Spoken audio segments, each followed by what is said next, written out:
Salam əziz şagirdlər və abituriyentlər. Bugün sizlərə eniköklü sözlərlə bağlı paylaşdığım sualın izahını verəcəm. Eyni zamanda düşünürəm ki, bu izahdan sonra eniköklü sözləri tapmaqda heç kəsin çətinliyi qalmayacaq. Eniköklü sözlər nəyə deyilir?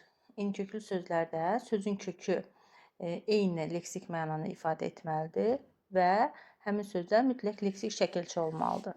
Yəni eniköklü sözlər düzəltmə sözü olmalıdır.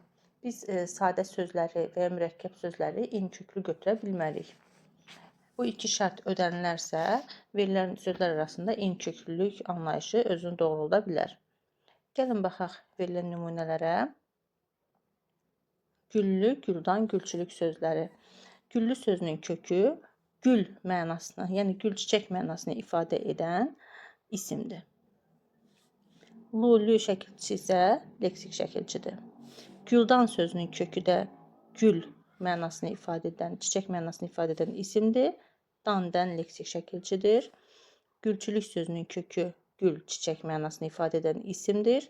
Çü leksik, lük leksik şəkilçidir.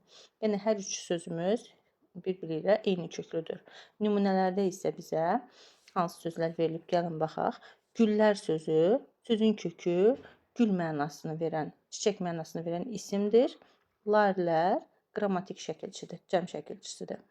Deməli, sözün kökü eyni leksik mənanı ifadə etdi, lakin sözün kökündən sonra leksik şəkilçi gəlmədi. Sözümüz sadə sözdür. Sadə sözlərlə düzəltmə sözləri biz eyni köklü götürə bilmərik. Buna görə A variantı bizim cavabımız ola bilməz. Güldü sözünün kökü isə gülmək feilidir. Yəni gül çiçək mənasına aidiyyəti yoxdur bunun. Gül feilidir və dü zaman şəkilçisidir, qrammatik şəkilçidir. Burada hər iki qaydamız pozuldu. Həm sözün kökünün mənası pozuldu, həm də ki, leksik şəkilçi yoxdur, qrammatik şəkilçi qoşulubdur. Ona görə B variantını da götürə bilmərik. Güləyən sözünün kökündə gül, gülmək feilidir. Ağan əyən isə leksik şəkilçidir, feildən sifət düzəldibdir. Burada sözün kökü fərqli mənanı bildirdiyinə görə, yəni gül çiçək mənasını bildirmədiyinə görə biz bu sözü də eyni köklü götürə bilmərik digər sözlərlə. Güldəki sözünün kökü gül, çiçək mənasını bildirən isimdir. Dəkidəki leksik şəkilçidir, isimdən sifət düzəldibdir.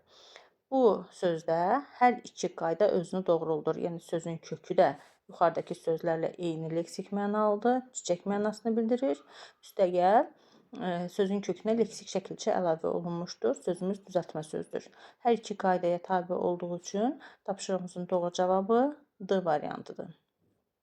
Demək, eyni köklü sözləri tapmağın yolu hansıdır? Sözün kökü eyni leksik mənanı bildirməlidir və sözümüz düzəltmə olmalıdır. Mütləq leksik şəkilçidən istifadə olunmalıdır. Əgər leksik şəkilçi yoxdursa, sözün kökü eyni mənanı bildirsə belə, biz o sözü eyni köklü sözü götürə bilmərik. Məsələn, A variantındakı söz kimi.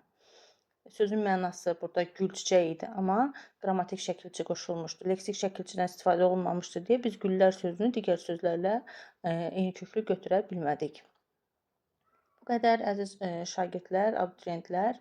Əgər izahlarımızı bəyənirsinizsə, bəyənməyi, abunə olmağı unutmayın. Hər kəsə uğurlar.